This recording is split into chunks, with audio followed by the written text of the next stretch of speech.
मेरे साथ हैं कांग्रेस पार्टी के लोकसभा में सांसद तारिक अनवर जी। तारिक साहब, आरएसएस को 100 साल पूरे हो गए हैं। पूरे देश भर में संघ परिवार के लोग इसे बड़े हर्षोल्लास से मना भी रहे हैं। अब दिल्ली सरकार ने ये फैसला किया है कि आरएसएस का जो योगदान है देश के लिए, उसको बच्चों को बाकायदा स्कूल में पढ़ाया भी जाएगा। पहले तो आप पे इसकी प्रतिक्रिया। पहली बात तो कोई योगदान है ही नहीं। जिस संगठन को बने हुए 100 साल होने जा रहे हैं तथाकथित, और जो संगठन अभी तक रजिस्टर्ड नहीं है, हमारे सोसाइटी एक्ट में उसका रजिस्ट्रेशन नहीं है, उसका पैसा कहाँ से आता है, उसका खर्च कहाँ से आता है, और जो इतने बड़े बड़े महल तैयार हो गए हैं आरएसएस के, ये कहाँ से बने, इसके लिए कौन फंड किया, कोई हिसाब किताब नहीं है, कोई लेखा जोखा नहीं है, कोई इनकम टैक्स रिटर्न नहीं है। और अगर इतिहास को उठा के देखा जाए तो आज़ादी की लड़ाई में इनका कोई योगदान नहीं है, बल्कि विपरीत था।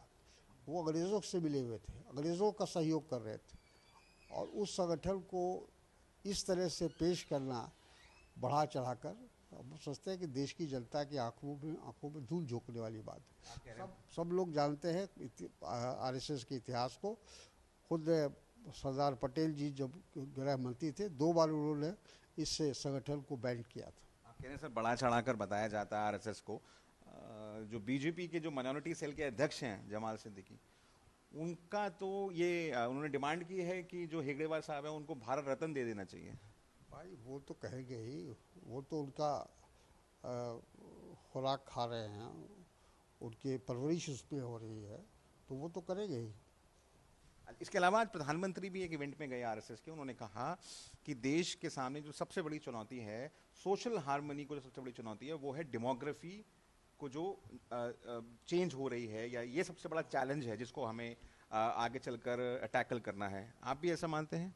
बिल्कुल। सोशल हार्मनी को इस देश में ख़राब करने के लिए अगर कोई जिम्मेदार संगठन सबसे ज़्यादा जिम्मेदार है तो वो आरएसएस है, और उसके जो उससे जुड़े हुए जितनी जो संगठन हैं, और या उनका मोर्चा संगठन है, वो जो चाहे बजरंग दल हो, हिंदू महासभा हो, या इस तरह के जितने संगठन हैं, ये सब जिम्मेदार है इस देश की जो सोशल फैब्रिक है उसको बिगाड़ने में उनका हाथ है, और ये इनको हमारे प्रधानमंत्री को सूट करता है। डेमोग्राफी की जो वो बात कर रहे हैं सर, कि डेमोग्राफी चेंज हो रही है, अब उन्होंने शायद नाम नहीं लिया, हाँ, आप अपनी समझ के हिसाब से अगर बता पाए। अगर हो रही है तो 11 साल से क्या झक मार रहे हैं ये हमारे प्रधानमंत्री? क्यों नहीं उसके खिलाफ कार्रवाई करते? क्यों नहीं वैसे लोगों के खिलाफ कार्रवाई होती है? सिर्फ भाषण देने के लिए, सिर्फ लोगों को भड़काने के लिए। सर, एसआईआर की, आप लोकसभा सांसद भी हैं बिहार से, एसआईआर की जो फाइनल लिस्ट है वो रिलीज कर दी गई है कल इलेक्शन कमीशन के द्वारा।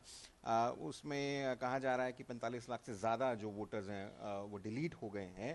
पहले तो आप ये थोड़ा समझा दीजिए कि जो ये डिलीट हुए हैं इसका असर क्या पड़ेगा चुनावी प्रक्रिया के ऊपर, और जो ये बात बार बार कही जा रही थी कि घुसपैठिया या इलीगल इमिग्रेंट्स बहुत सारे आ गए हैं, उसका आंकड़ा भी अभी तक इलेक्शन कमीशन ने दिया नहीं है। वो है ही नहीं है। जहाँ तक जो बाहर से आए हुए लोगों की बात कर रही है भारतीय जनता पार्टी या आरएसएस या चुनाव आयोग, सच्चाई से बहुत दूर है। अगर सही मानों में यहाँ लोग आए हैं, बांग्लादेश से आए हो, रोहिंग्या हो या कोई भी हो, तो उनको गिरफ्तार करके उनको डिपोर्ट करने का काम किसका था? केंद्र सरकार का था और गृह मंत्रालय का था। तो आपने कितने लोगों को किया अभी तक? जो फिगर आए हैं वो बताते हैं कि जितना हम लोगों के वक्त में डिपोर्ट हुए थे उससे कम डिपोर्ट हुए हैं भारतीय जनता पार्टी के वक्त। तो सवाल ये कि ये तो कोई, ये सच्चाई है ही नहीं। सच्चाई ये है कि ये चाहते हैं उसको एक चुनावी मुद्दा बनाना, और हर चुनाव, जब विधानसभा का चुनाव आता है, लोकसभा का चुनाव होता है, तो घुसपैठिया की बात कही जाती है, और जैसे ही चुनाव ख़त्म होता है फिर लोग भूल जाते हैं, सरकार भूल जाती है, सो जाती है। धन्यवाद। हमसे बात करने के लिए थे तारिक अनवर, साफ तौर पर कहते हुए कि चुनावी मुद्दा बनाया जाता है दरअसल, जो इलीगल माइग्रेंट्स या घुसपैठियों की जो बात होती है उसको चुनाव में फ़ायदा उठाने के लिए भाजपा बात करती है और बाद में भूल जाती है। रोहित के साथ मैं राहुल गौतम।